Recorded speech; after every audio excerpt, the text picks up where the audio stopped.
This information may be interpreted as science fiction or however the viewer decides. It is shared for entertainment purposes, although we take it with utmost importance.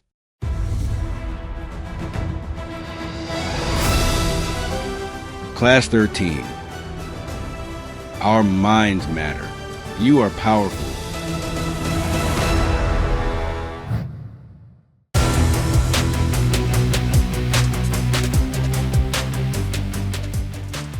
Hello, finally.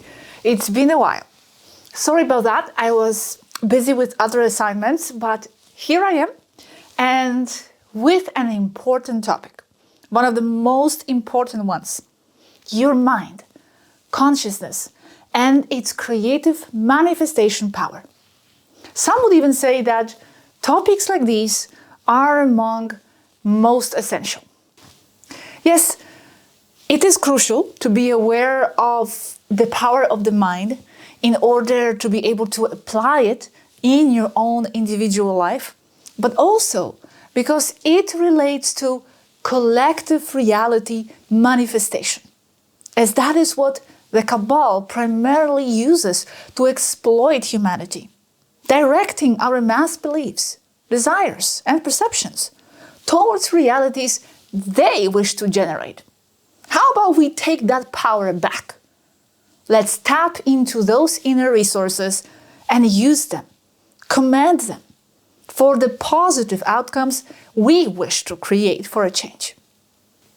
I'm sure you have heard these expressions before. Mind over matter, you are the creator of your reality, law of attraction, etc. But what does it all mean? How do I create my reality? And what do UFOs have to do with it? What are the challenges? Why is it important collectively? I have divided this topic into 3 parts, which will come one after another, as it was impossible to squeeze all this knowledge into one easily digestible episode. This is Our Minds Matter Part 1.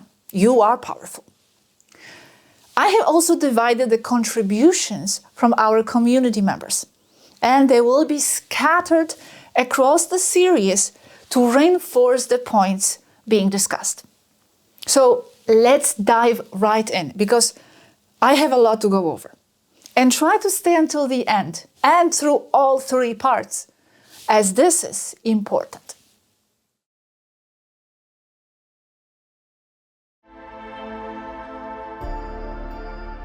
The subject of source is not something we have gone into yet in our classes, but I do want to begin with the concept of source, as it connects with us as creators of our realities. Source, in many spiritual worldviews, is a concept impossible to define in words, encompassing the wholeness of everything that has ever been, is, and will be, the entirety of creation. It includes absolutely everything that exists, and it is the drive and the foundation of all life. For some, it is similar to the concept of God. However, there are significant differences in my understanding of source, which I will not mention at the moment.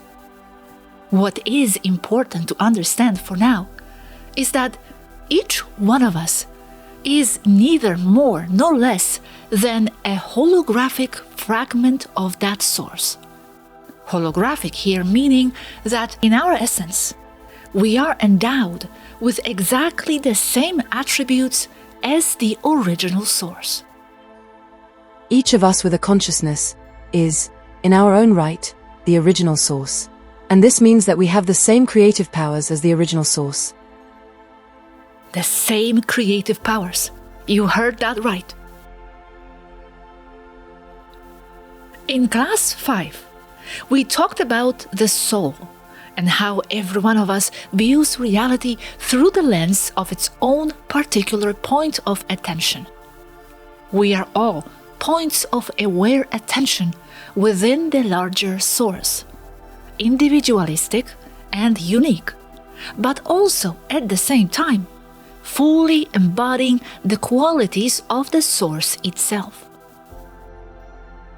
Now, as fun as it is to experience life as an individual, as a specific point of attention, this leads that point of attention, which is you, to develop an illusory sense of being limited and cut off from the creative power of Source, assuming as a consequence that what you experience in life is caused solely by external factors, with you on one side and reality happening to you on the other.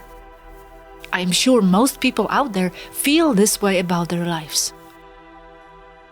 And I say this is illusory because the truth is that you are never cut off from your creative power or from Source. And our minds are always the ultimate generators of the reality around us. To think otherwise, and this defines our planet to a large extent, is what we call determinism. The doctrine that states that all events are ultimately determined by causes regarded as external to the self. This could not be further from the truth, and we need to move beyond that deterministic victim mentality and take control of our lives and this planet.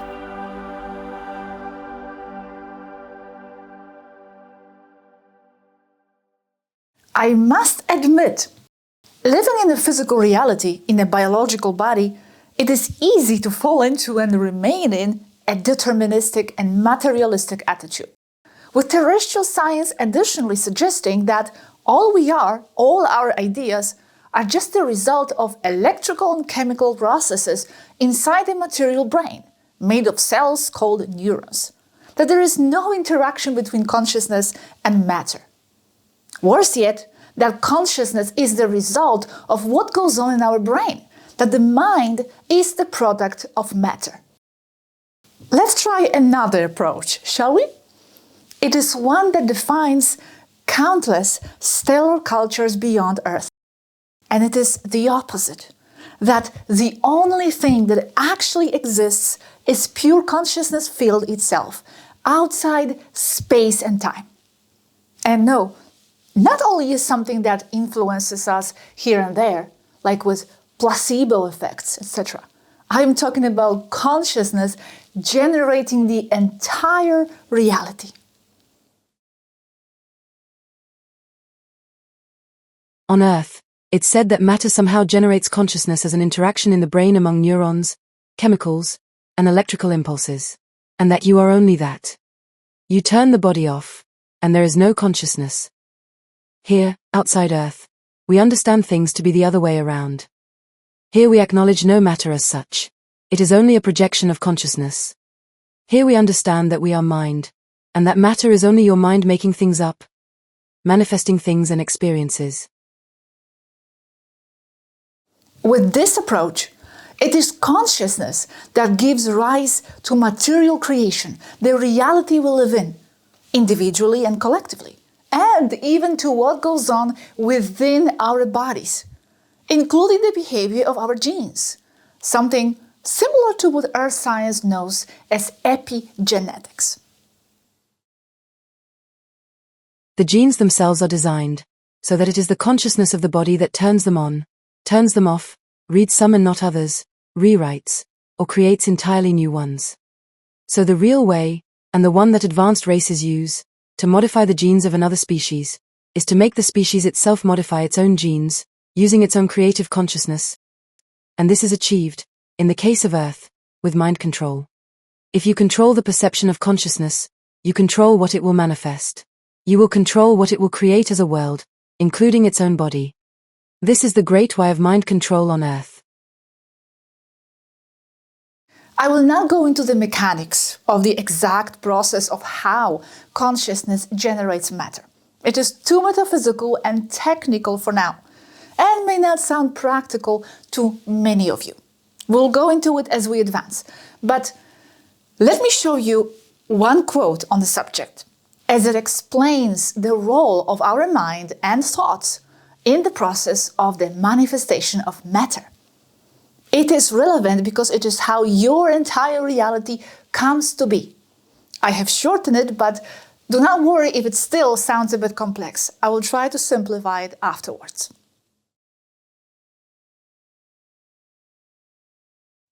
As it was explained to us by our friend, consciousness, when in a relaxed state with no thoughts and just being, exists in the state of potential energy. We can call it ether. Best described as a fluid, the primordial thing to be manifested. When consciousness is thinking, it creates waves in that ether, much as when a stone is thrown into a pond. The way those waves dissipate is a frequency, as in the sequence, and when that frequency is consistent and complex, it will form a harmonic, mathematically precise. And it is these harmonics of a frequency that will create so-called standing wave, which remains high and energized as long as the harmonics of the frequency that are creating it remain there. In short, everything that consciousness is thinking becomes real. Everything is coming out of pure consciousness. And everything that exists, ideas, matter, or energy, are just thoughts in the mind of those who are conscious and aware that they are.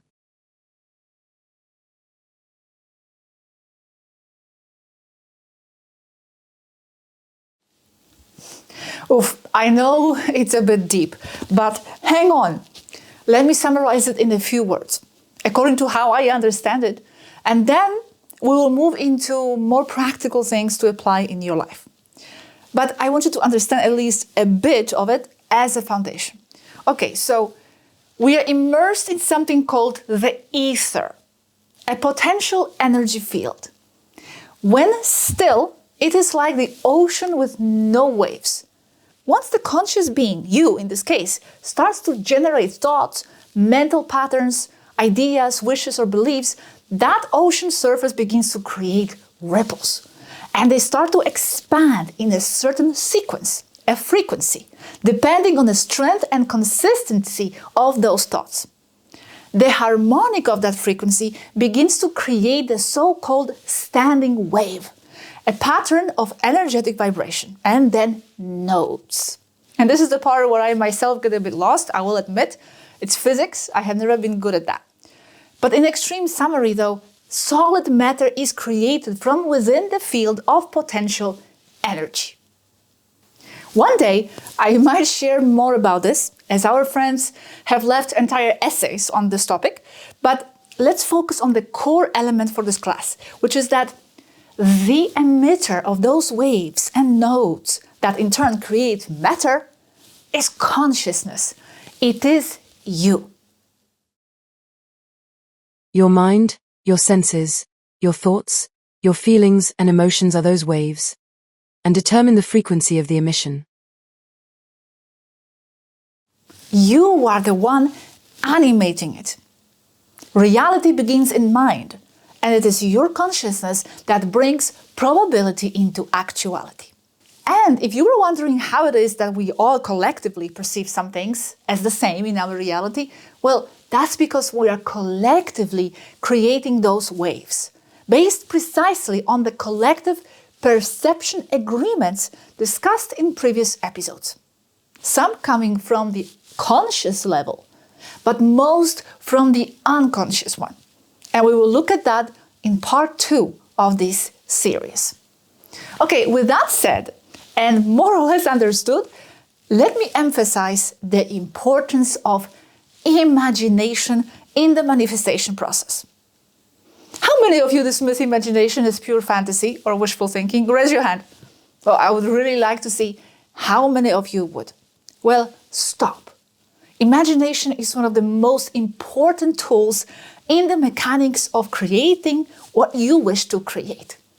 It is the foundation of any new creation, as everything that exists begins as an idea, as that first ripple thrown into the pond.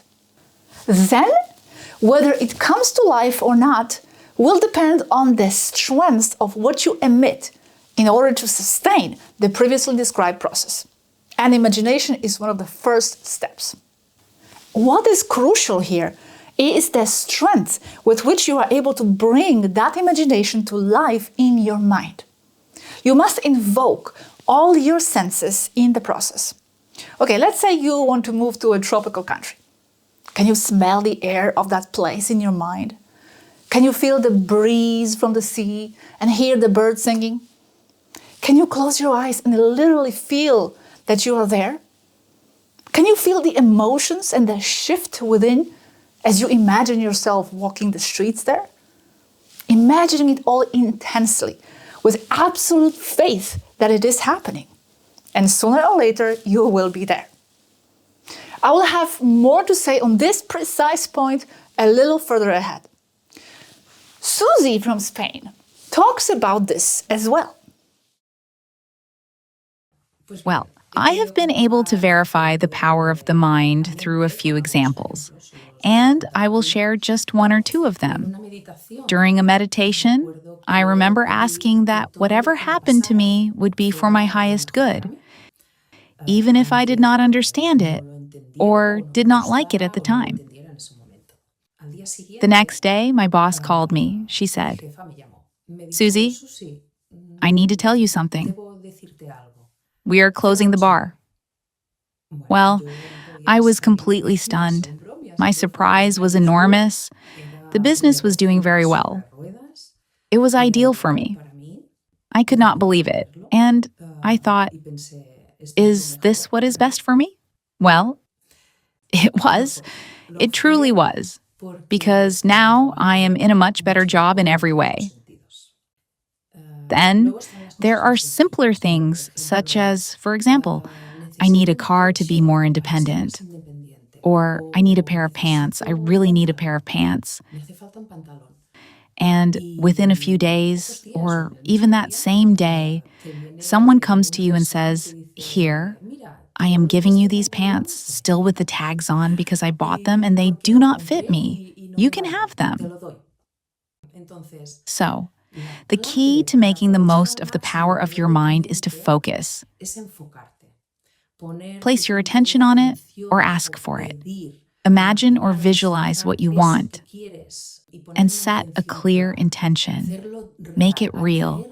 Draw it into the here and now, into the present moment you are living, because everything already exists. Everything is already unfolding. You only have to bring it into your present point of attention. It is a matter of practice, of focusing, of mastering the mind, and that is all. We cannot even imagine the power our mind has. Thank you, Susie. And now, let's look at the topic of the well-known law of attraction to see how it fits into the subject. The law of attraction is a common concept that simply states that we create and receive what has most of our attention, where we invest more of our intention and belief. It can also be called the law of mirrors, a more appropriate term, and why that is, we will see soon. This law is real, it exists, and it operates constantly throughout your life, whether you are aware of it or not. Your thoughts are constantly creating waves in the ether. But it is the constant and focused attention on certain ideas and wishes that results in physically manifesting whatever receives that attention. That is basically the gist of the law. Whatever you focus on strongly enough, you draw and attract. You bring it to life. Energy goes where mental attention goes. When a person has a specific thought dynamic, this is also a frequency resulting from a harmonic of a frequency dynamic process. When enough attention energy is given to that specific thought process, the resulting frequency of the person will automatically match the frequency of the perceived object or situation it is thinking of. This is called the law of mirrors, and it governs this universe.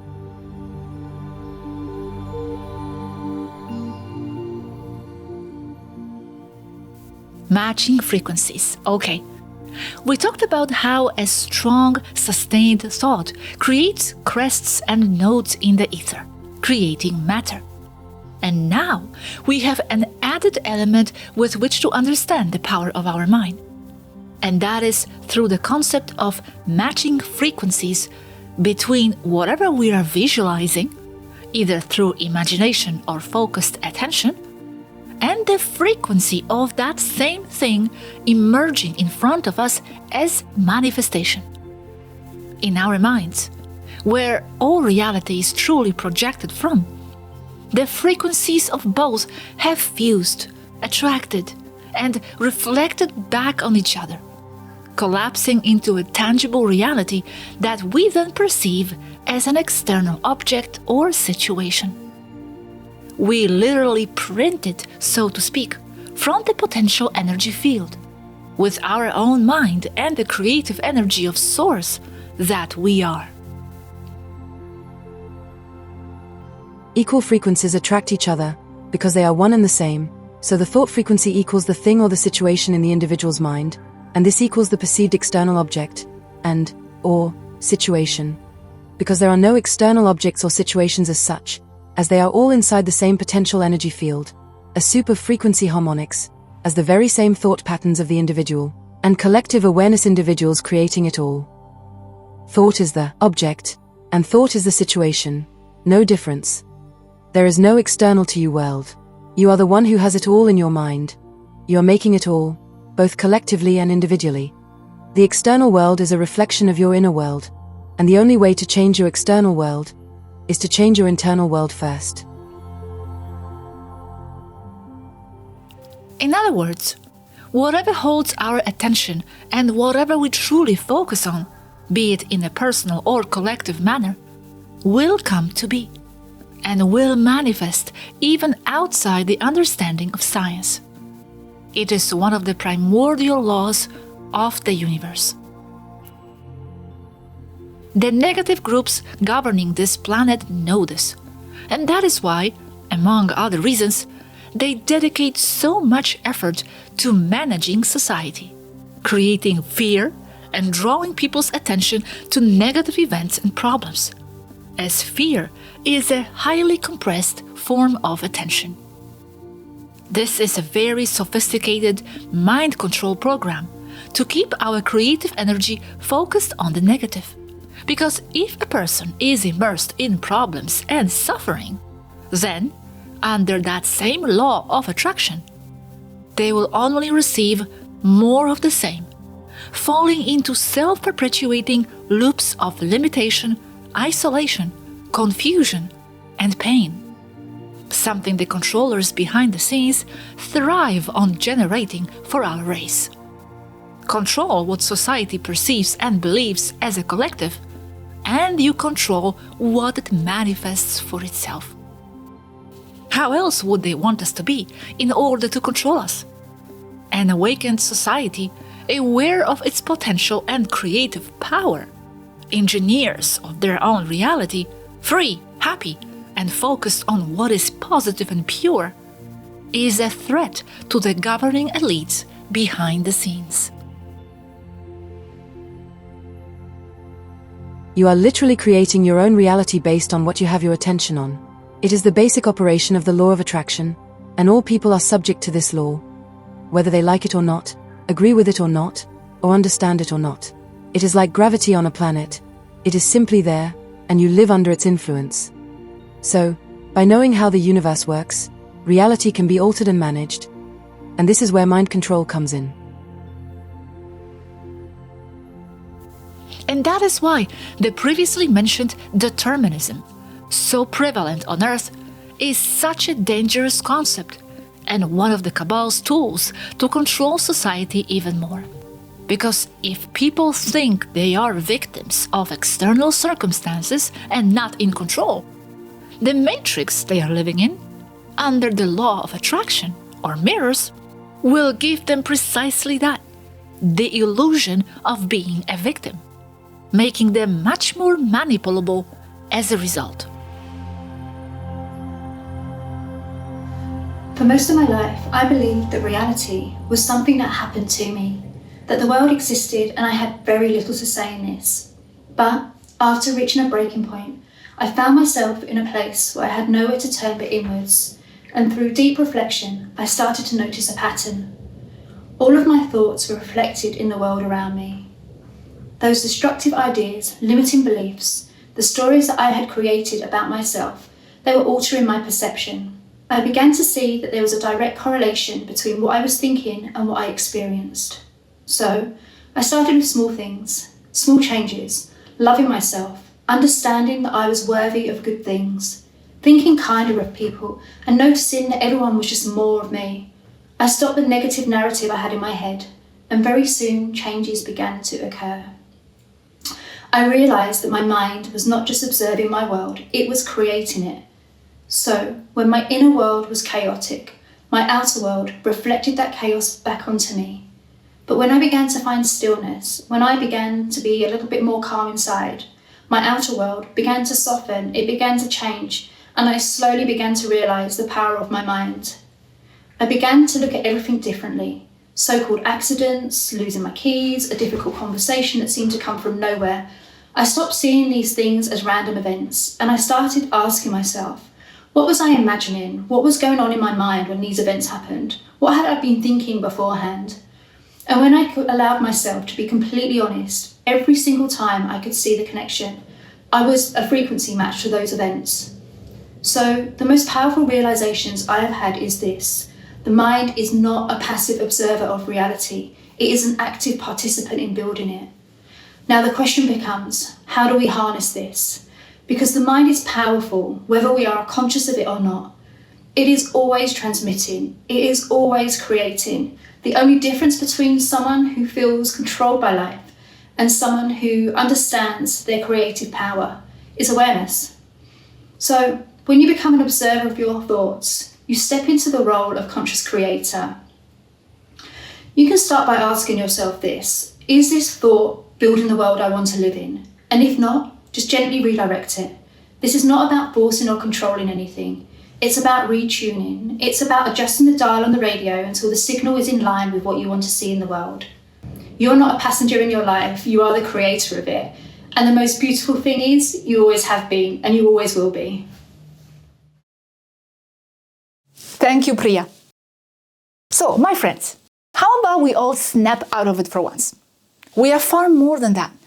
We are active creators of our reality, not just observers of scripts, and especially not of the ones designed by whoever thinks they can control us. To hell with them.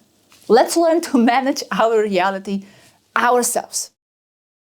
One of the first simple steps to do that is to learn to observe your thoughts and what you are focusing on. Be aware of your inner thought dynamics, of the words you say, the extension of your thoughts. Remember, they create ripples, especially when they are charged and sustained. Observe what you are giving most of your attention to in your daily life. Is it positive things, the ones that make you feel good, or the ones that don't? Are you appreciative of the positive details in your reality? And turn off your TVs. Don't let them feed you negative events. Remember, where your attention goes, energy follows. And with that, you draw to yourself or become a vibrational match to whatever it is that you are focusing on mentally.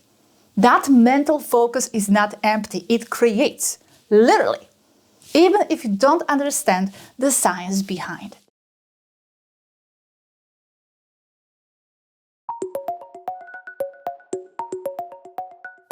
In order to manifest more positive things in life, one of the steps is simply to notice positive things first, whatever they are, and however small they may seem. A smile from a stranger, sunlight, a tasty meal. Be grateful. Acknowledge the moment. When you are having a negative moment, don't feel bad and don't resist. Just observe it. And after that, shift your attention to something positive, so the negative thought does not linger. Just move on to something that makes you feel better. It is normal to have lower moments. We all do. But try not to remain in that state for long. Give it another meaning or interpretation. There is always something around you that you can notice and focus on next. That will activate more of that same energy flowing to you. Try it. The ability to find a more positive interpretation of the situation around you is also creating a ripple in the pond. as how you interpret reality is a direct expression of the inner vibration you hold. And it is not about ignoring when something not so positive is happening in your life. That is important. We are not talking about forcing yourself to feel good when there is clearly something difficult you need to deal with. Very often, it is even essential to become aware of that something, like the manipulations humanity is under, even if it is an unpleasant truth. Not to create more of it, but to use that very creative power to say no, to use it as a reference point, and to create something else. Next, if you are trying to bring something specific into your life, invoke from within the frequency of whatever that is in all its aspects. Remember, we mentioned imagination above? This is a moment to use all its strength. Bring into your attention all the elements of the situation you wish to experience. Involve all your senses. Live it in your mind as if it were already happening, because in fact, it already is. The potential energy field I spoke of earlier, the ether, contains all possibilities already playing out. All possible situations are already there. You are simply drawing from it, with your frequency, inner focus, and imagination, the reality you wish to experience. You are becoming a match to it, a magnet. You are learning to work with frequencies through your mind to become the situation you wish to materialize. Know it fully and do not allow doubt. In the process, you must also, and this is an important aspect of physical reality, be proactive toward that goal and adjust your circumstances as much as you can in order to welcome the situation you want. It works hand in hand, and it is not enough to just lie in bed and dream about what you wish, no matter how strongly. When you take proactive steps and make the necessary adjustments, you are moving energy toward it much more effectively, indicating determined and focused intent, which reflects the vibrational change you are making mentally within. If you want better health, envision yourself as strong, healthy, and full of vitality, but also make lifestyle changes that match the reality you are bringing in. Become compatible with it. Be holistic in how you approach it. You travel through time and space by becoming a match to the vibration of where and when you want to go. When your vibration becomes a match with that, be it a situation or a place, you will be there. You are not transported to that situation you want to experience. You are not attracting anything, because it is you who has become the situation, and you only experience it by experiencing yourself. Because what you live in your experience is only a mirror of who you are.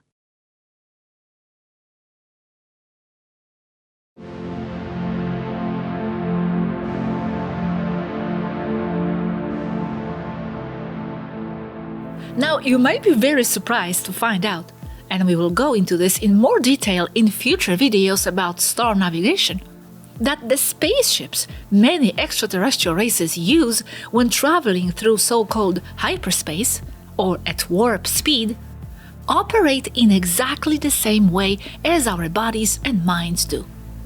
In fact, they mimic the exact mechanics of manifestation occurring naturally in conscious beings. The spaceship technology and science mimic our minds. Let me explain. When a ship wants to travel beyond the so-called speed of light and jump into hyperspace, after which it reappears in another location almost instantly, what it actually does is activate a special toroidal bubble with a specific frequency that surrounds the ship and everything inside it. It changes the frequency of the entire ship and all the crew inside. It dials the address, so to speak, of the destination, which is nothing more than a specific frequency, and the ship, along with everyone in it, manifests at that destination. It does not travel, it does not move. It simply disappears in one location and reappears in another, all through the magic of frequency manipulation. Manipulating frequencies with your mind is the same thing that a starship does, only that, with great voltage and force in the order of several TeVs, it does it very fast. Starship engine harmonics are exactly the same as consciousness, emulated with nanoparticle accelerators mimicking neurons, like the ones in a biological being with a soul. Become compatible with the destination, and you are at the destination, or you are the destination. Everything that exists occupies the same space, intertwined like a fabric. You only change where you are compatible according to your harmonics, frequencies, and vibrations. And where you are compatible, that is where you are. All that high technology applied to starships is based on profound knowledge about spirituality, existential densities, and consciousness. All that a starship and its elaborate engines and mechanisms are doing is emulating consciousness. They are forcing a vibration onto their components, so they become compatible with another situation in the illusory matrix of time and space.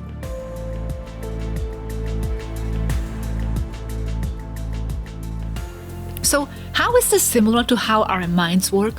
Because just as a ship wraps itself in a frequency cocoon of the destination, so do we when we focus with great intent, internally and through external adjustments, on the goal we wish to achieve. We are literally changing the frequency address of our internal engines, and the reality outside has no option but to reflect that.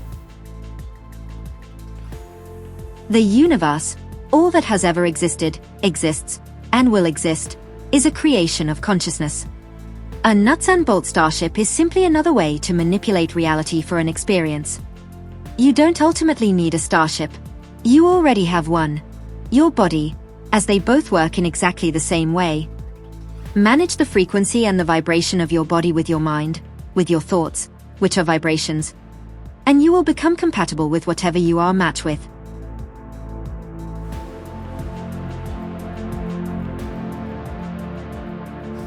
That was interesting, wasn't it?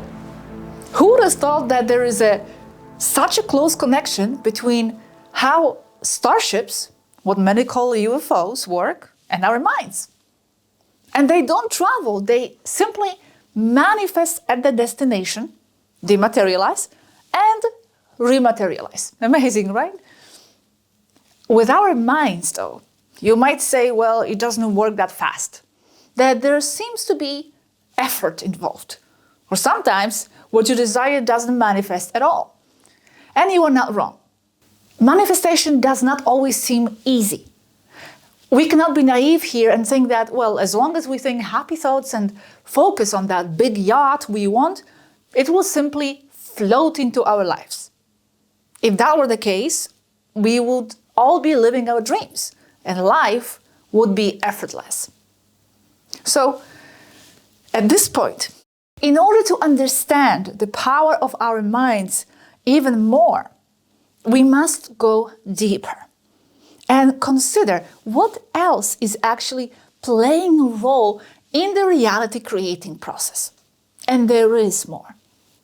There is a deeper and more complex dynamic at work, influencing us all. In fact, it is the most important part of it all. And I'm glad that you stayed until this point, because what I will talk about next is key. But as you may have guessed, it will be the focus of our next episode, the role of the unconscious in the manifestation process, both individually and collectively.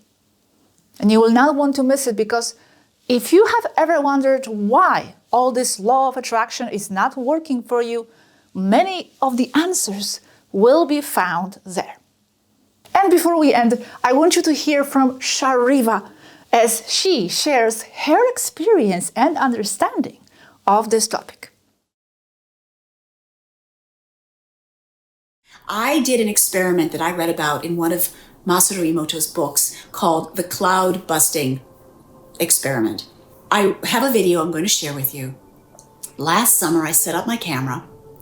I sat at my picnic bench with the camera showing my face and the clouds behind me. And basically what I did was I chose one cloud, a small cloud, something that wasn't too, mentally I believed I can affect this cloud. Something too big, I would have had doubts it wouldn't have worked. I chose a small cloud and I said, I'm going to bust or dissolve this cloud. I am going to make this little center cloud. Maybe this one, it's easier, it's smaller. I'm going to make this disappear. So I sent out my thoughts. I visualized a beam of light just burning away that cloud. With gratitude, I thanked the cloud and I just let it go. So for 1 minute, 2 minutes, I set up my camera and I observed that one cloud that I was looking at dissolved. Boom, cloud gone. And I thought, wow, this is amazing. So what's going on here?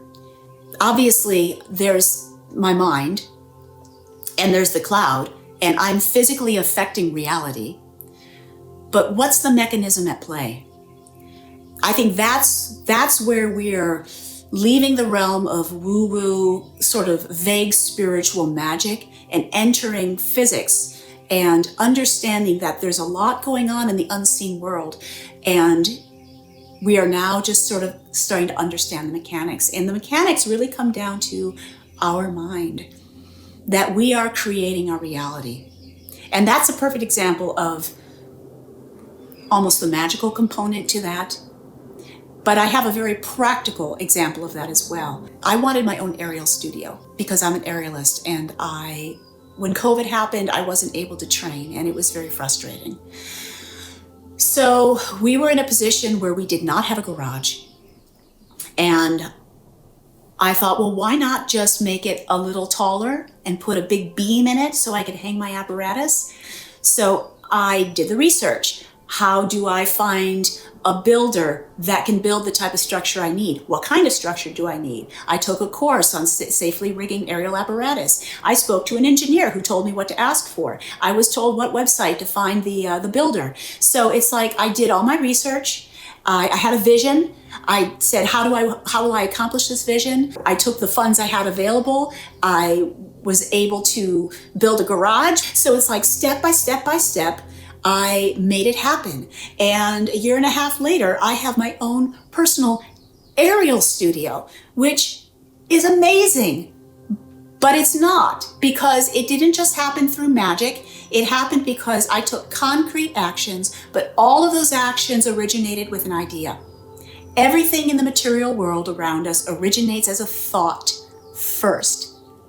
But the magic part about the cloud kind of being able to dissolve a cloud, I think that ties into the idea that everything is consciousness. And as Austin Veda and Masaru Emoto demonstrated through their study of crystallography, the molecules of water is the physical medium that connects to this invisible consciousness. And we can see how it is affected through our thoughts. So please do explore the work of those two amazing researchers and know that what you think affects everything. And one more thing about Masaru Emoto, he did a rice experiment. He took 3 jars and he put rice in these 3 jars. On one jar it said hate, on one jar it said love, and on the last jar it had nothing. And for a month, and families in Japan all over the place tried this experiment at home. For a month, as people would come home from school or home from work, they would sit in front of each jar and say love or hate, or the 3rd jar they would ignore completely. So guess what happened to the rice at the end of this month? The first jar that said love was starting to ferment and bubble, and it had a very pleasant, sweet aroma. The second jar that said hate was turning kind of greenish, black, mildew was growing. It was very unpleasant. And the third jar was black. The third jar was in a worse shape even than the jar that said hate, because it was completely neglected. So if you are made of between 50 and 80% water, what kind of words are you using to describe yourself? Think about that.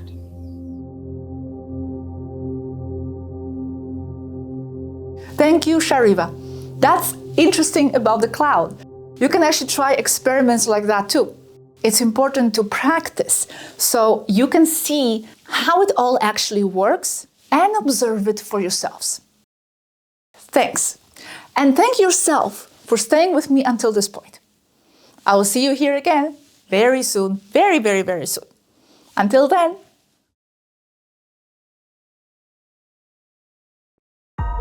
Summary.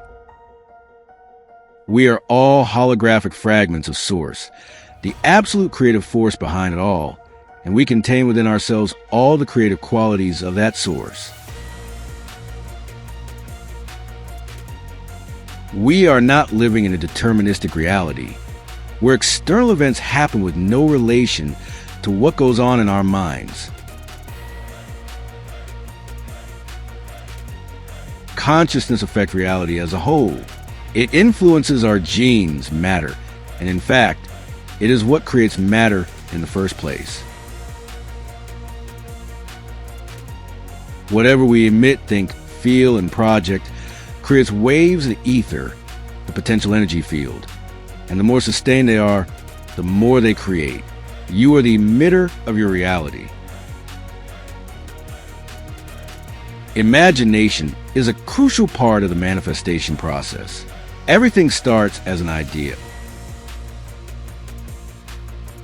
The law of attraction states that whatever you focus on with intent and strength will come into solid existence.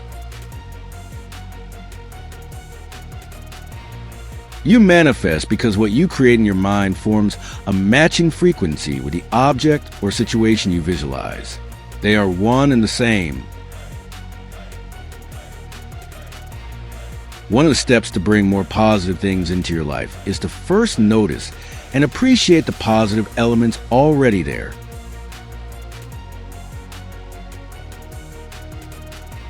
Another important step is to become proactive in order to manifest your desired object or situation. Make lifestyle adjustments around you on all levels, mental and physical, in order to become a vibrational match to what you desire.